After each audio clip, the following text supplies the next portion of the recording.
Because the counselor is getting off their butts and they are actually going and doing some live video shoots.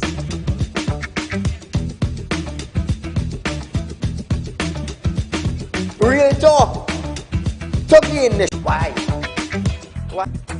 I am about change, and thus far, Real Talk is very effective in Trinidad and Tobago, coming towards making changes for the citizens.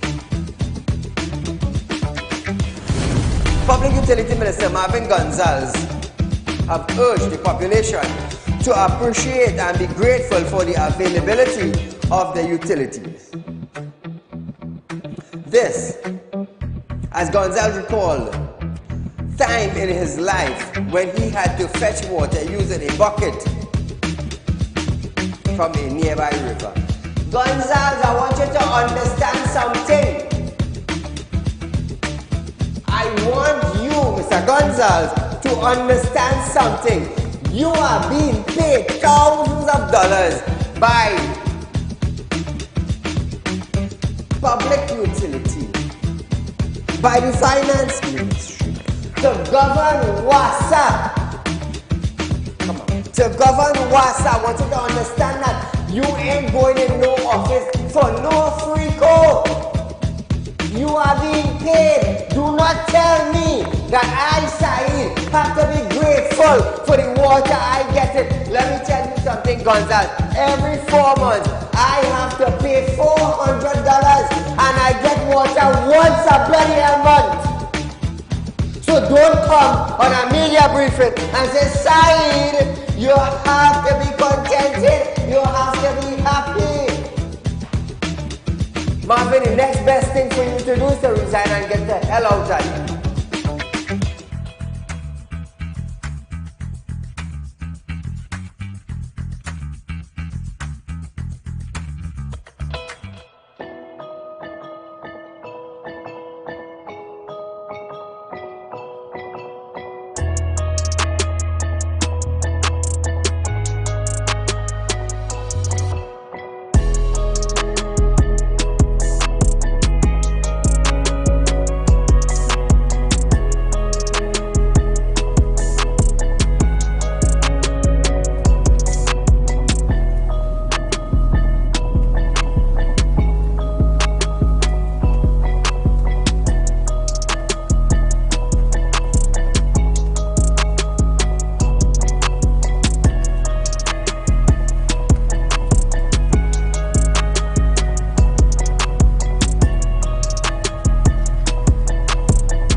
Ladies and gentlemen, welcome to Real Talk with Saieed Ali. I am your host, Saeed.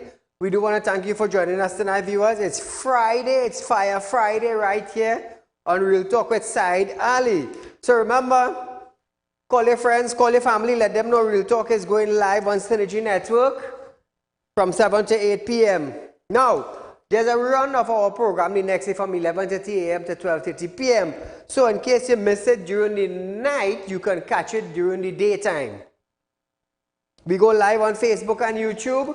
So if you're traveling, you're going to work, you're going home, you're going to Lime, and you don't want to miss Real Talk with Saieed Ali, you can check us on Facebook. Everyone's in Trinidad and Tobago has a Facebook account.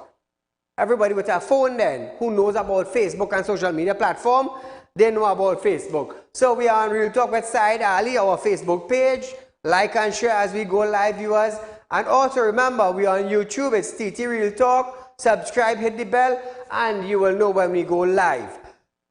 So, remember, Real Talk is giving you 4% viewers on fixed deposit. Remember that, remember that, remember that. You can't afford to miss that.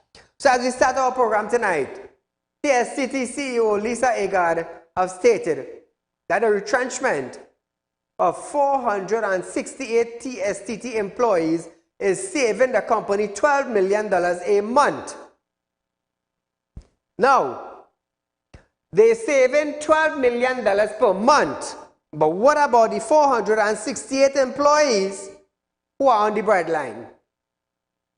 What about those? She said the restructuring was part of the different measures that had to be taken in the face of significant decline in revenue from a changing mobile landscape. Agard stated that people have the misconception that telecoms company must have done fantastically during or well during COVID, but was the opposite. She added that the company looked over its operation in the first part of its exercise and were able to thoroughly assessing and streamlining operation to reduce costs by $160 million a year. In July, TSTT initiated its restructuring exercise by retrenching 468 employees, a mix of junior and senior staff, as well as estate police officers. Out of that number, 403 were given payment in lieu of a regular 40 days notice. In keeping with this collective agreement with the respective union, she noted that while the reductive measures have had positive effects, which means the company saving, the company had to do more than just reduce costs. Imagine that, eh? Imagine that. So it's 403 individuals on the breadline. They got that paid off, but how long is that paid off going to last? Now keep in mind, electricity is going up very soon. All telecommunication providers has raised their mobile service, internet and cell phone packages. Their bills went up. Food price went up. Water and electricity is about to go up in the coming months. So how is these 403 individuals now functioning while the company is cutting costs? I'm going to tell you something. We're going down a slippery slope very fast. Very fast. It's Fire Friday tonight. I want to find out how long have Fitzgerald Hines been the Minister of National Security for Trinidad and Tobago? About 7 years? Fitzgerald Hines is about 7 years now. He's the Minister of National Security? Approximately. Yeah, that's Trinidad and Tobago. You all would love this. Feel free to call in 238-6716. The TNT Coast Guard does not currently have and never had enough vessels to provide 24-hour patrol service along all areas of Trinidad and Tobago entire coastline. This was revealed in a written reply from National Security Minister Fitzgerald Hines to a question from UNC MP Rodney Charles. Charles' query cited numerous social media videos circulating involving Coast Guard patrols or Coast Guard vessels tied up on various occasions at Stubble Bay and asked what steps are being taken to grant Trinidad and Tobago 24-hour Coast Guard patrol on our coastline. I mean, approximately 7 years now, Minister of National Security Fitzgerald Hines has been the Security Minister for Trinidad and Tobago.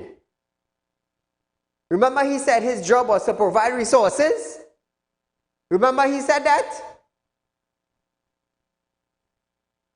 2.5 years. So 2.5 years now, viewer, just a correction, 2.5 years now. What has Fitzgerald Hines done? Approximately 2.5 years. What has he done to upgrade society security in our country? I want to hear from you, the citizens of Trinidad and Tobago. Hines' written reply stated that this is a matter of national security and therefore any information provided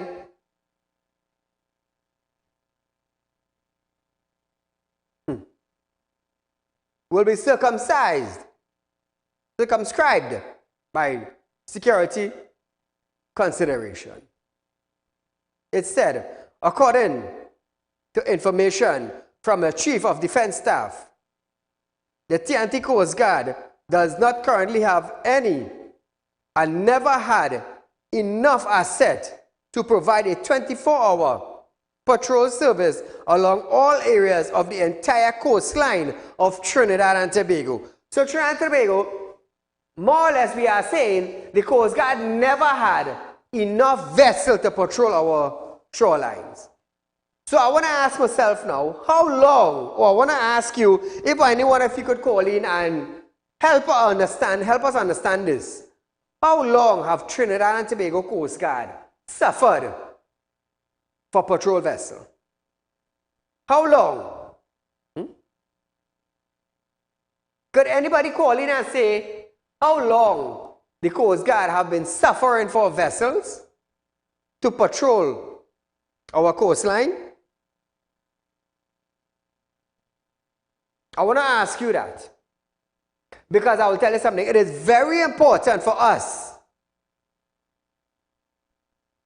It is very important for us to have proper security in Trinidad and Tobago.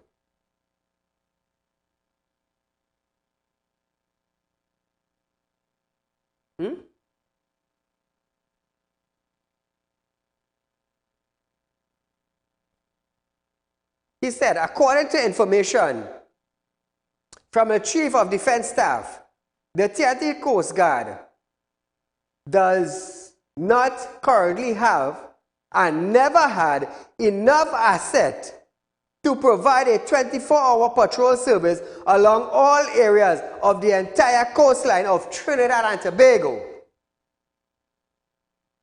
That would require a huge fleet, and no country in the world has a Coast Guard with that capability.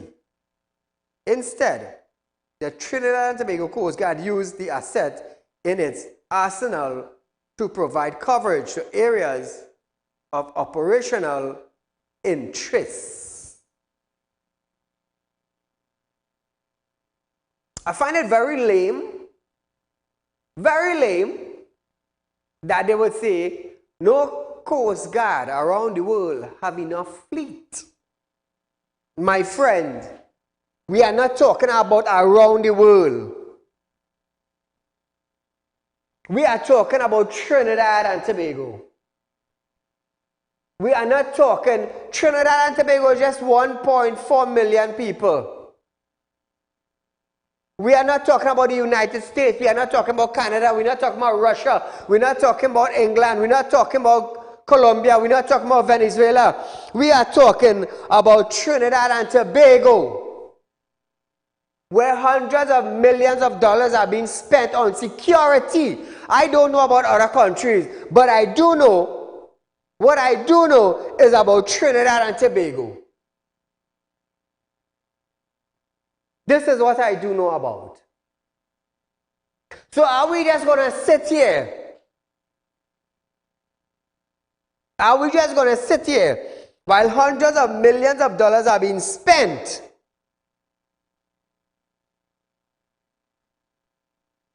and boats not working, boats tied up, boats anchored? So that leads me now to, what about our radar system? Is it functional?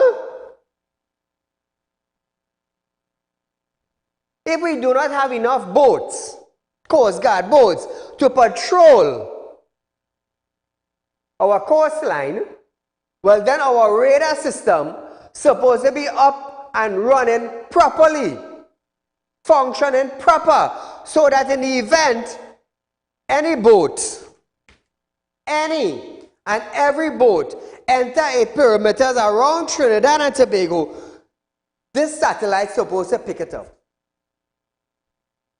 Our radar system supposed to pick it up. That would indicate where the boat is coming from, so that a Coast Guard vessel will be able to launch and meet that boat.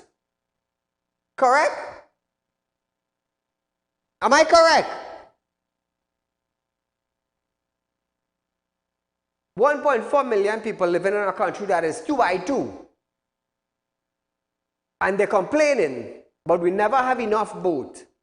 And then want to say now, no country in the world has ever had a fleet. We're not talking about other countries. You see, this is the thing with we. We always jump into other countries. Forget other countries. We're not secure in other country. We are trying to secure our own 2x2 country.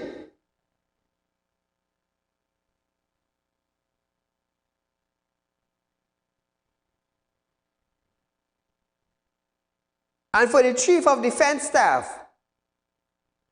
to come out and say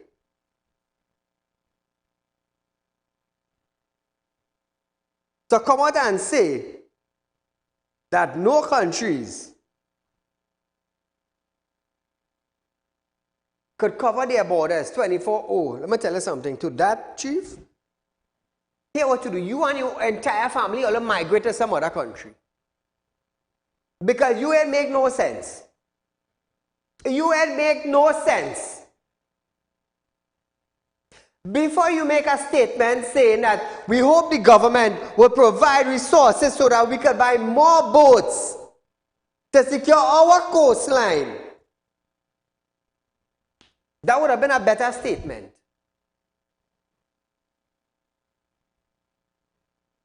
Than saying no country in the world has a coast guard with the capabilities. No, what you're saying, you're in Trinidad.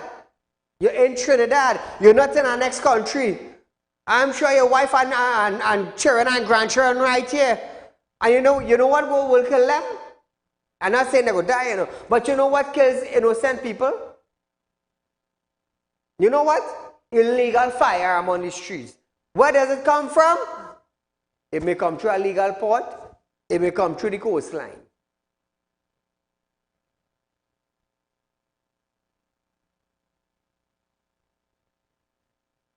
It's sad, it's sad, it's sad. Now, listen to this. He added that when a former PNM administrator had ordered 3 offshore patrol vessels to bluster the Trinidad and Tobago Coast Guard capabilities, the last UNC government cancelled the contract. So let me just say this.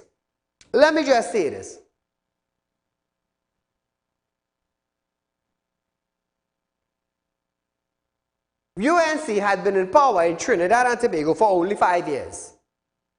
I want you all to understand that. Only 5 years. Only 5 years. So yes, they did wrong by cancelling the contract.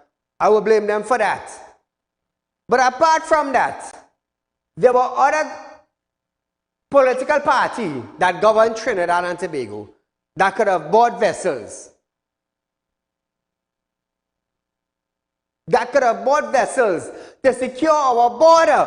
But was security number one thing for them? Was security number one on the list of priorities?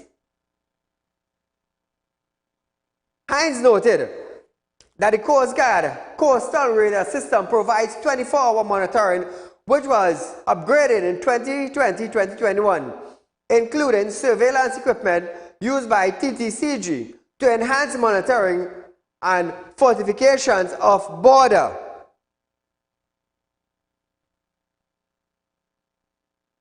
Well, if we have all this radar system in place, how it is guns still coming in?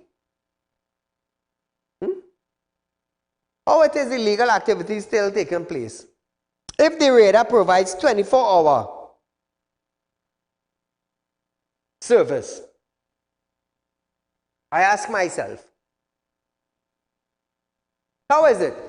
Because if you are picking up a boat on the outskirts of Trinidad, on the perimeter that is set out by the radar system, well, then the Coast Guard is supposed to be monitoring these boats entering Trinidad. Somebody in the command center, Coast Guard officer, a commander or something on the boat, taking directions where to go to meet this vessel. Because if Hines saying it's a 24-hour service, monitoring, and then the equipment now it's upgraded, what you're looking at? What you're looking at? Proper response? Infrared system? This is what I can't believe this. This is something that I can't believe. I just can't believe it.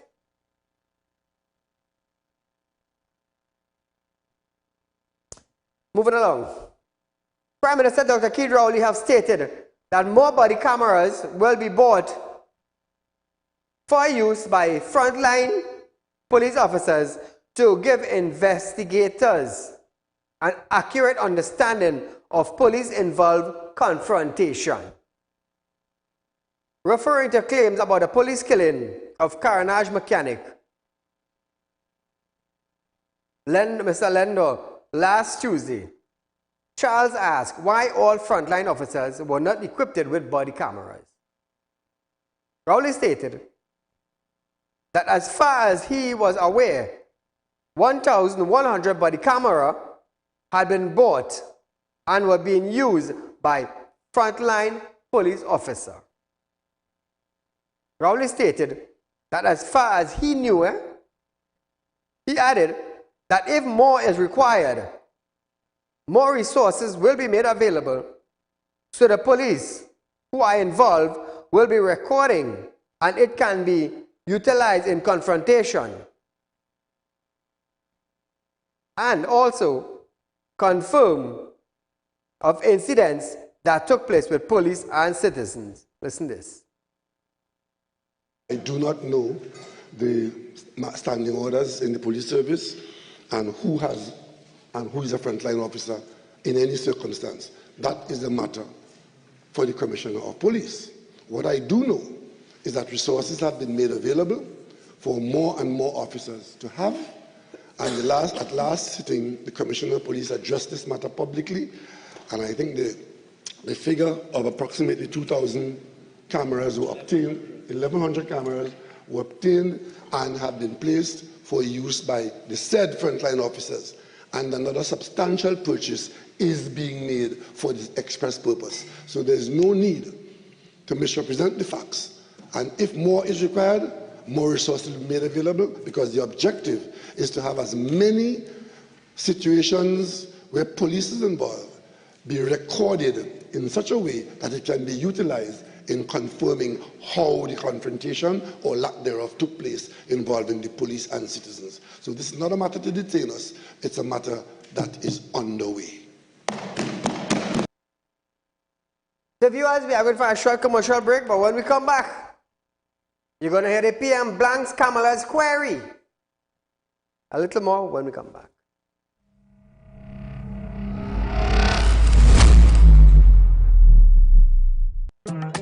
Do you have a public concern you would like to highlight? You can email your pictures and videos to realpublicconcerns@gmail.com, and we will highlight your concerns on our show for Public Concerns Wednesday.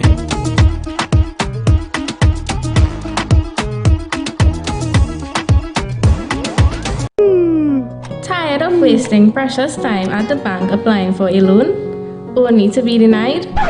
We understand your frustration. Here at Realtalk Report Companies, we take a different approach.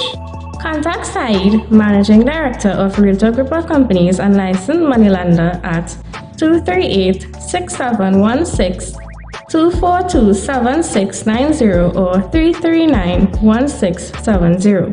Feel free to visit our office at number 14 Carney Savannah Road, Chaguanas, or number 132 Superior Road, Victoria Village, San Fernando.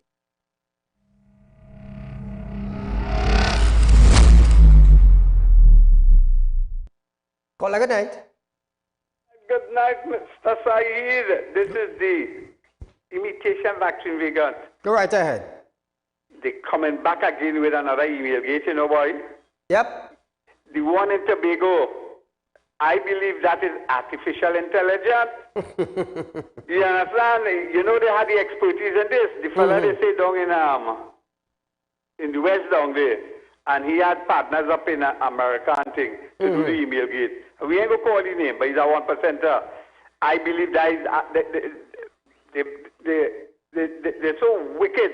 They're coming back to call new elections up in Tobago. But you know what I want to talk to about? We have a serious and we have an unpatriotic government, you know. You know why? You know it's now $180,000 to pay for my CEO from abroad? All right. Look at my perspective on that. Why you couldn't get a local? You damage the energy sector.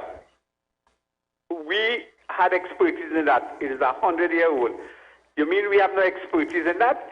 I know you don't want to take a Petrotrade worker, employee, former employee like Malcolm Jones, because he's a match of the country again, but you could have take an employee from Petrosing. You remember Manning say Petrosing? But why you don't want to do that? The other thing is, they're so unpatriotic. In 2019, Manning and his government passed legislation to increase the pension, right? What they want to do, the average citizen, and they want to interfere with the pension, move it from 60 to 62. I mean, they say it is so ridiculous and it's so heart-wrenching. you want to keep your pension and interfere with poor people pension, they should repeal that pension they give to all them MPs and then start to tell people, okay, we are a tighten, we build I call here. Now, that 180, how does that equate for all them police getting 4%, PSA getting 4%? How it look? How it look as they say? And I see that run this lady, she went to court to get a big pension. She should get zero. They should take back all she money because she allowed Accessor Metal to close down and she didn't want to have a meeting with them. They're too wicked, you know. I go and have a nice night. Thank you, my friend. So, viewers, after Prime Minister Dr. Kidrowley's address on Wednesday, Opposition Leader Kamala Prasad Bisasa queried the status of existing incumbent councillors. However, Dr. Rowley said he was crystal clear that he was not the legal advisor of the opposition leader and asked the leader to stop writing all over the world and nastying up TNT's name. Listen to this. Honourable Prime Minister, through you, kindly indicate, if you can, clarify what is the status of the existing incumbents apart from the chairman and mayors. Prime Minister. Mr. Deputy Speaker, I thought I was crystal clear, and I am not the legal advisor of the opposition leader. I have said everything I need to say on this matter. I have said everything I need to say on this matter. I've covered the period up to the decision of May 18th, and I've indicated the action of the government going forward from May 18th to 90 days, and I have no further advice to give the opposition leader, except to ask her to stop writing all over the world and nastying up Trinidad and Tobago's name.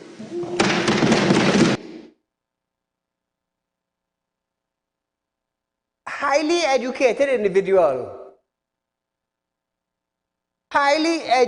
individual, just received a doctorate.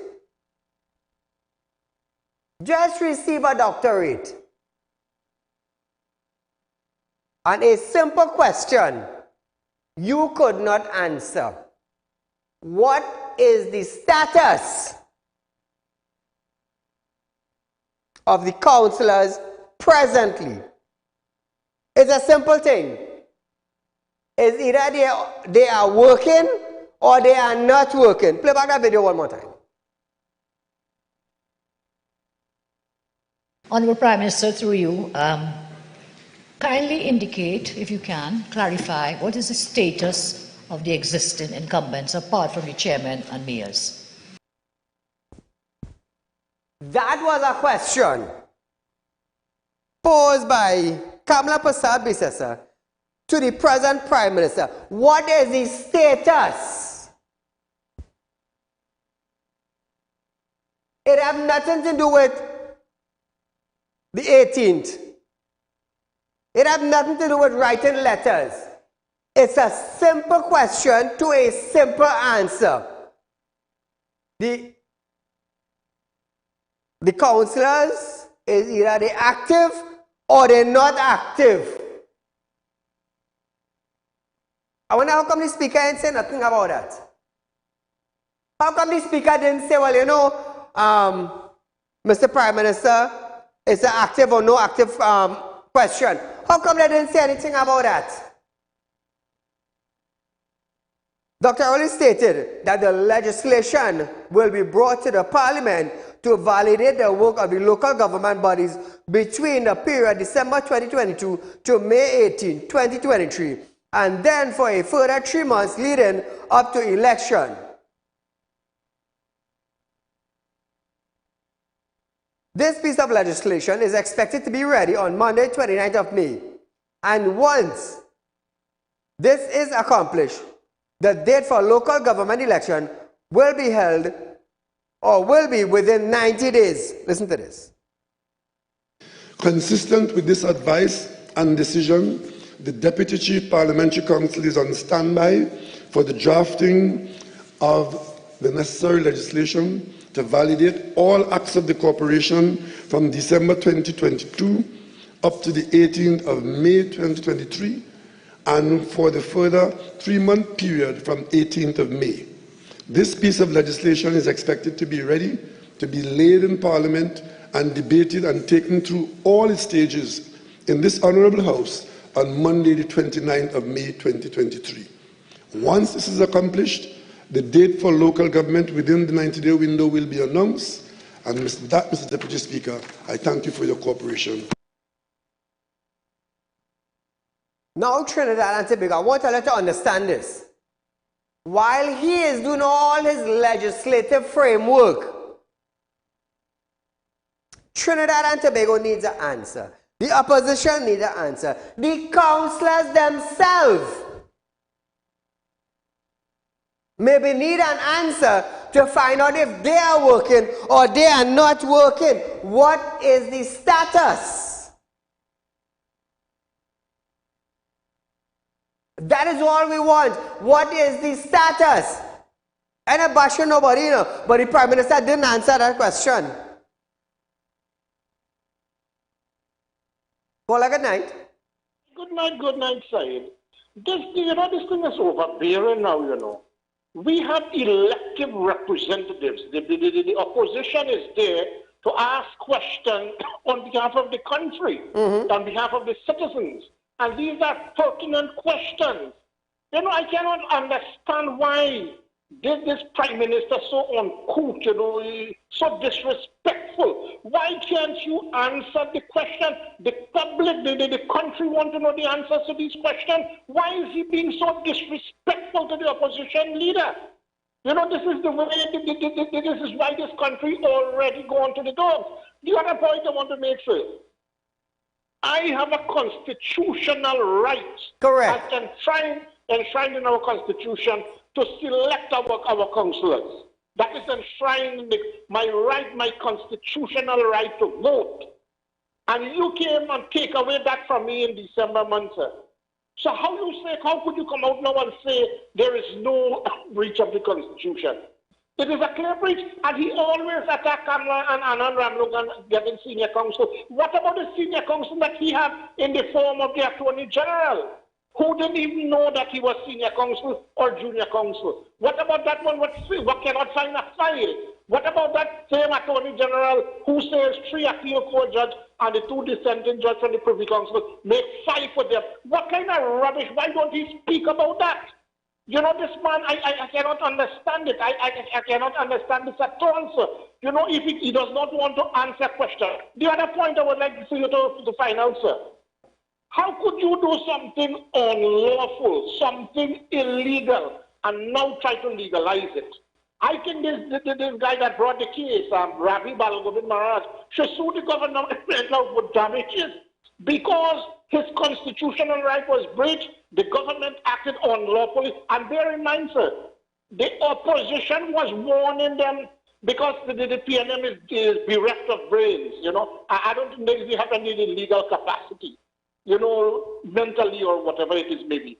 The opposition was warning them they are doing something illegal. Why is it that it's not people? You see, this man is so arrogant. Look at the way how he answers. You know, if a question was posed to the opposition and the answer in that manner, the speaker would have come down like a ton of brick on them. That is to show how biased these people are. And to all those people who clap and who beat, you know, the desk in the parliament, it is their family and them who is going to suffer. So I want to call on the population today.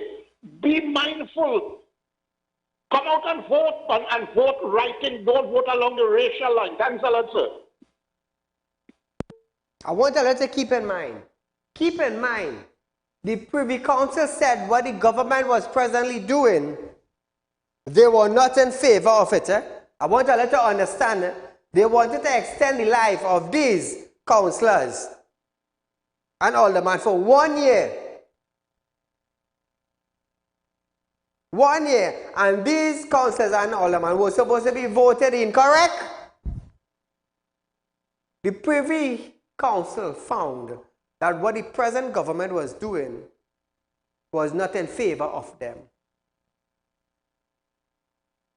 Now the Prime Minister now is refusing to answer a question as to where we would understand if these councillors and aldermen, are they working or not? Are they on active duty or is their office vacant?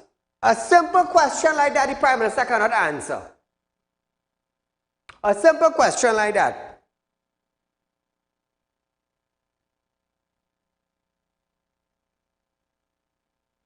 So if I were to ask something like this,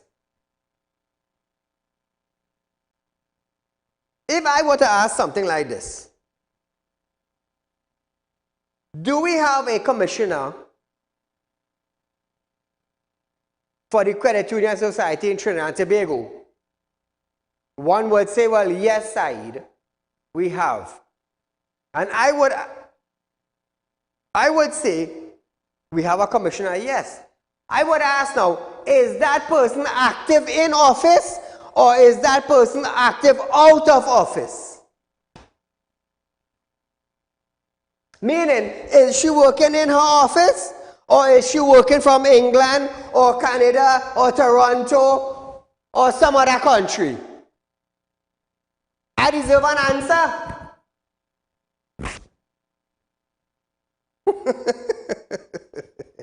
I deserve an answer. Don't you think?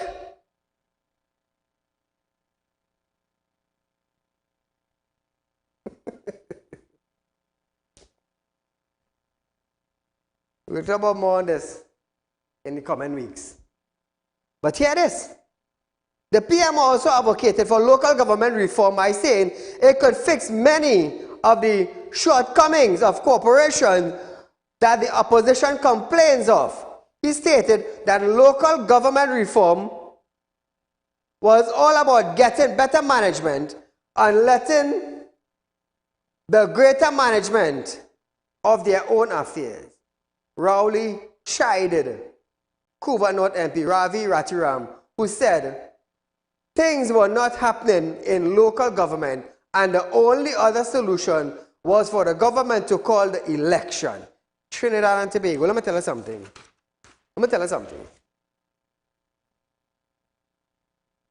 Well, I want to see where we're going to end up in a few months from now. I just tell earlier, I just always tell earlier, I just know what's coming, you know. Because of the fact that I was gifted with a spiritual, or let's say divine ability. A divine ability. I just know what's coming. But I have certain people in certain office, I hope they know what's coming for them. That's all I have to say, you know. The Prime Minister, Dr. Keith Rowley, have stated that the government has no plan to sell or lease Caridock, Caribbean Dockyard and Engineering Service Limited. He said the government views Caridock as important to its economy diversification efforts in the area of marine technology. Dr. Rowley added that the government appointed a qualified group of citizens to the company board of directors to assess the needs of this company. Listen to this. Deputy Speaker, the government is not seeking a buyer for Caridock. In fact, Caridock and the role it can play is extremely important to our diversification effort in marine technology. The government has appointed a competent, qualified group of citizens to form the board of Caribbean Dry Dock and Engineering Services Limited, the company known as Caridock. They are currently assessing the needs of this company and that in the context of the national economy. The government has also authorized the National Infrastructure Development Company, NIDCO, to procure an appropriate floating dry dock facility which will allow Caridock to serve all national marine assets, including fast ferries and Coast Guard vessels. The PM also stated that during the facility, the PM also stated that procuring this facility is important because some time ago the existing dry dock sank where it was. Listen to all the PM. In the interim, Cabinet has authorized NIDCO to procure for the company an appropriate floating dry dock facility which will be able to service all of our national marine assets, including our fast ferries and Coast Guard vessels, as well as other commercial requirements. You may recall, Mr. Deputy Speaker, many months ago that it has been reported that the existing old dry dock did in fact sink in place at Chagaramas.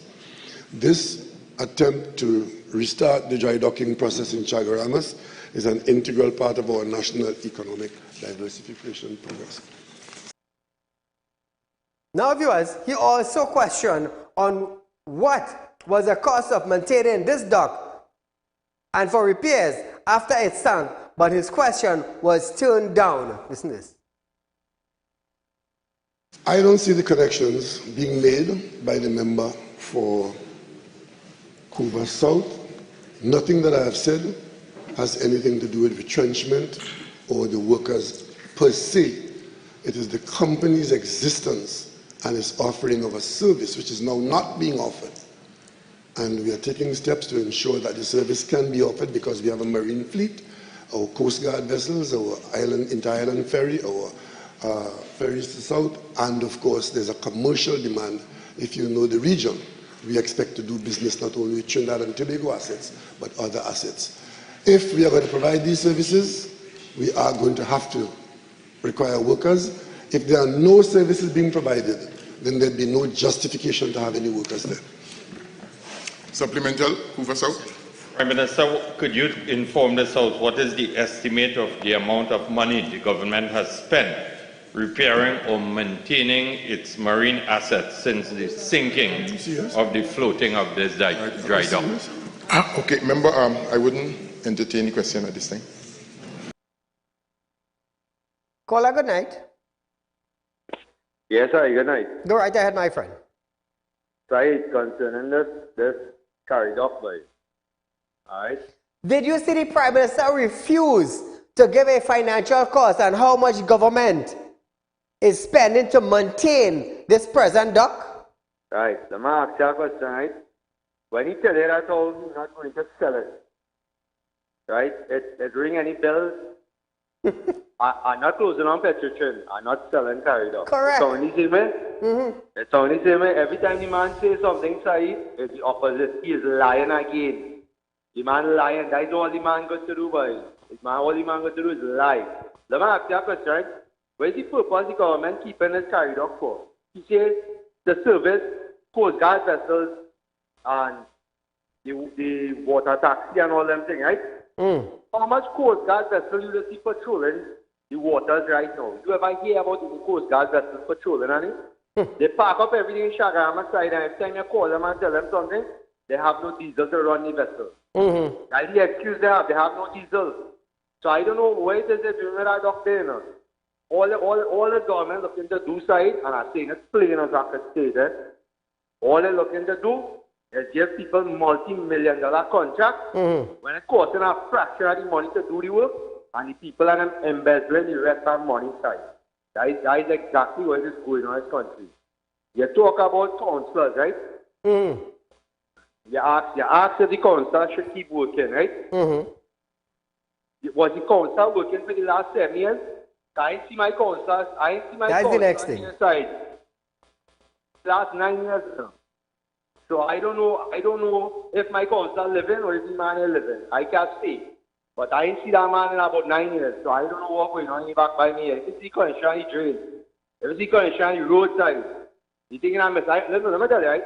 I understand the resources limited, but let me tell you something. If you cannot do the job, right? If you don't have the resources to do the job, well, at least walk around the area and show people that you're still interested in the area now. Show them that you are still looking out for them. And we don't have the financial support, but are still around. You understand what I'm trying to tell you? But you don't see them and you don't hear nothing. If you see the connection of my drain right outside, I'm sure if we get 2 hours of rain, that drain from any poor and overflowing. They know we are wrong. So my answer to what you're saying is, councils are a waste of time. Because I have a challenge with it, it's a big waste of time. I don't know if anybody could disagree with me here, but I just telling you plain and still. Last year I want to touch on side, I was reading an article You know they spend $500 million to renovate that red house, right? And the roof leaking, and they're giving the same contractor a contract to fix back the roof. The same road. Stupid in this country or something, or the person who getting money to build the roof, the roof leaking, and only give back the man a next contract to fix the roof. Yep. We can see that imps in this country here. We foolish.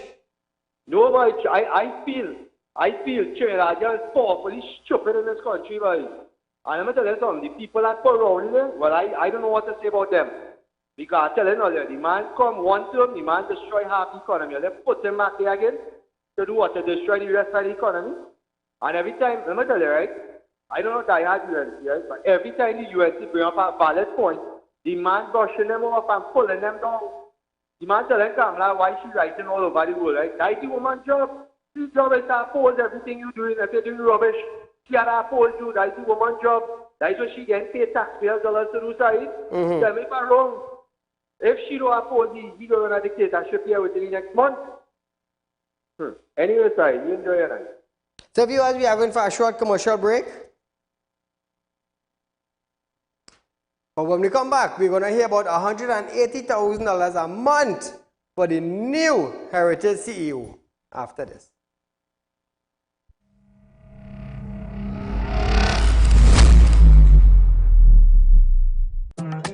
Do you have a public concern you would like to highlight? You can email your pictures and videos to realpublicconcerns@gmail.com, and we will highlight your concerns on our show for Public Concerns Wednesday.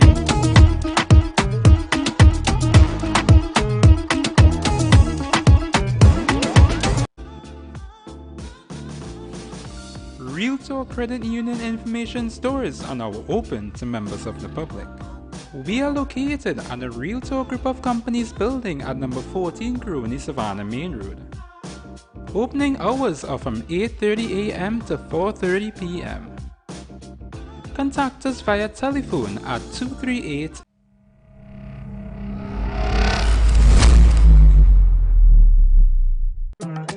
Do you have a public concern you would like to highlight? You can email your pictures and videos to realpublicconcerns@gmail.com, and we will highlight your concerns on our show for Public Concerns Wednesday.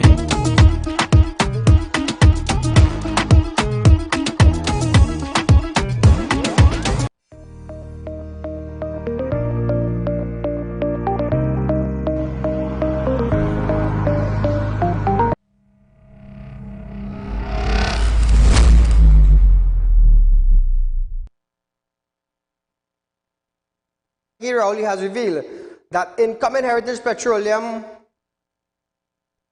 CEO Eric who replaced Arlene Chow will be paid a monthly salary of $180,000 in the parliament.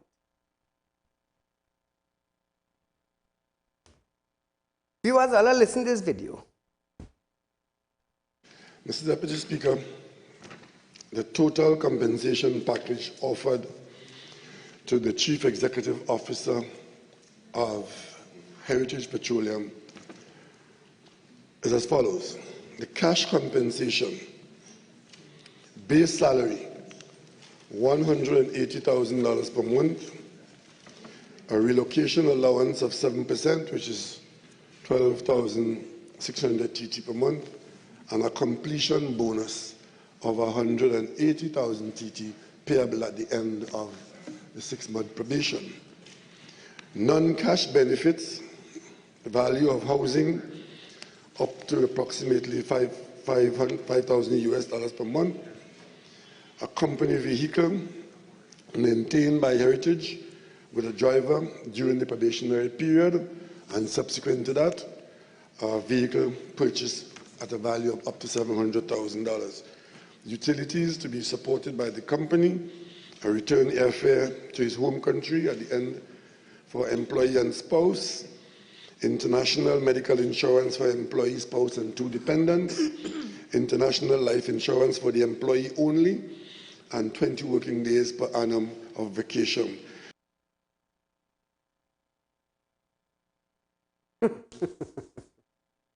2386716. 2386716. According to the Prime Minister, the company is paying his benefits, eh? The company is paying his salary. I'll hear this, eh? You love this bacchanal. Foreign Affairs Minister Dr. Avery Brown has stated that Prime Minister Dr. Saieed Ali has exchanged formal correspondence with Guyana's President Saieed Ali following Monday tragedy where 19 children perished in a fire in Guyana.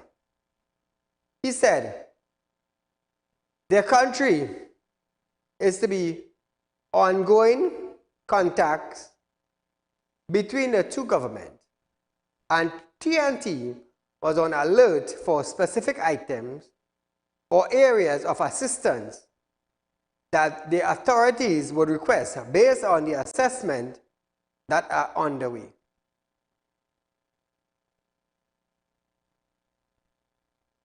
Now, like we said, condolences to the family of the 19 students that died in the fire.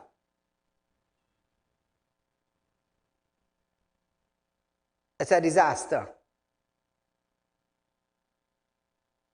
It was no fault of any government.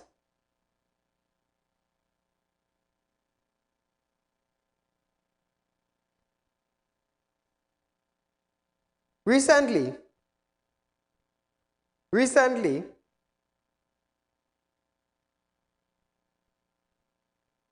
what happens when disaster hits Trinidad and Tobago?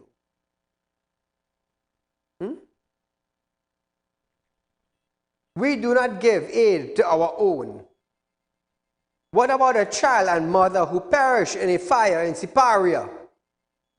Was any aid given to their relatives?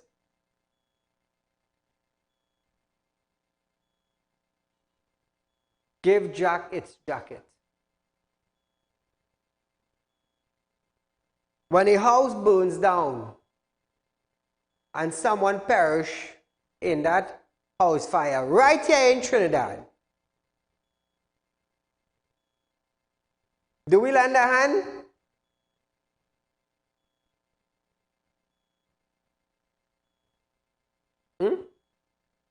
Do we lend a hand? When flooding occurs right here in Trinidad, do we lend a hand? Now, you always said Saieed is a disaster. We understand it's a disaster. We understand that. But what about when disaster happens in your own country? Do we give heed to it? This is what I'm asking. This is what I am asking. Now, some of you might find Saieed, you shouldn't be talking about that, you shouldn't be bashing that. A family got burnt up in Siparia. Did the government offer anything?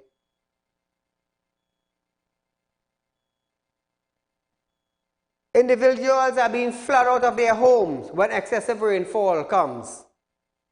Is your family given anything by the government?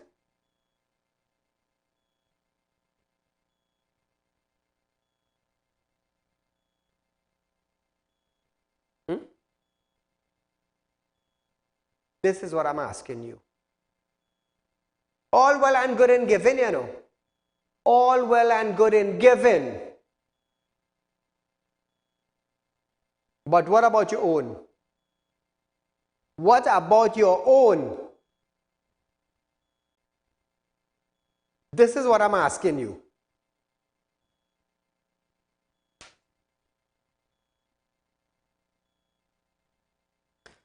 Moving along, Finance Minister Colin would have stated that the total amount of VAT added tax, VAT refund, owed to VAT registered business as of the end of March is approximately $7.8 billion. Imbot stated that in May 2010, a total of $3 billion in VAT refund was owed, and that figure increased to $4.6 billion by September 2015 under the UNC-led People's Partnership Coalition government. He continued that the PNM inherited close to $5 billion in outstanding VAT refund when it assumed office in 2015. Listen to him. The question of outstanding VAT refunds is not new. The records indicate that the amount of VAT refunds stood at $3 billion in May 2010, and notwithstanding record levels of income and expenditure in the 2010 to 2015 period, the amount of VAT outstanding refunds increased under the former administration to $4.6 billion by September 2015. The present government thus inherited close to $5 billion in outstanding VAT refunds when it took office in 2015. Specifically, the value of VAT refunds amounted to $7.8 billion at the end of March. This is a figure that changes every day. The minister also reminded MPs that International Monetary Fund previously assessed that there was a $4 billion gap in VAT collection. Imbut added that this was why the government was pressing ahead with implementing the Revenue Authority to reduce this gap and eliminate avenue of fraud. Listen to this now. The FAD applied the Revenue Administration Gap Analysis Program Value-Added Tax Gap Estimation Methodology for Trinidad and Tobago for the period 2012 to 2017. That application revealed that the estimated non-compliance VAT, as opposed to the policy gap, was approximately 2% of GDP, that is to say, $4 billion at current levels. This is one of the reasons why the government is pushing ahead with the Trinidad and Tobago Revenue Authority to introduce new methods and specialist resources to close this huge $4 billion VAT gap and remove, as far as possible, avenues for fraud and underreporting. In the House on May 10th, he said applications form for VAT bond are available online from the Board of Inland Revenue. That's the BIR office. So Trinidad and Tobago, they're going to give us bond. How long does one business have to wait in order to redeem this bond? And within that time frame, is the government going to come up with any other strategies as to extend the bond? In Parliament, Imbut could do what he thinks is best. So those of you who collecting bonds at the end of your time frame, they could go to Parliament and re-announce an extension of your bond, your VAT bond. I want you to keep that in mind and pay close attention to it. Pay close attention to it because that might just hit you. So when you need capital injection, where would you get it from? When you're depending on your VAT refund. Let's talk now. I want to hear the businessmen talk or let's talk. I want to hear the business society talk or let's talk.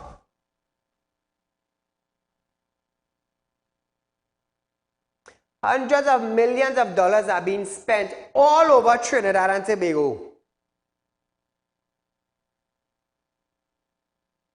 And you can't get back your VAT. Salary increase for ministers. Pension increase for ministers. And you can't get back your VAT refund. How nice. A simple question posed to the government by Kamala Prasad Bisesa. What is the status of the councillors? The PM refused to answer it.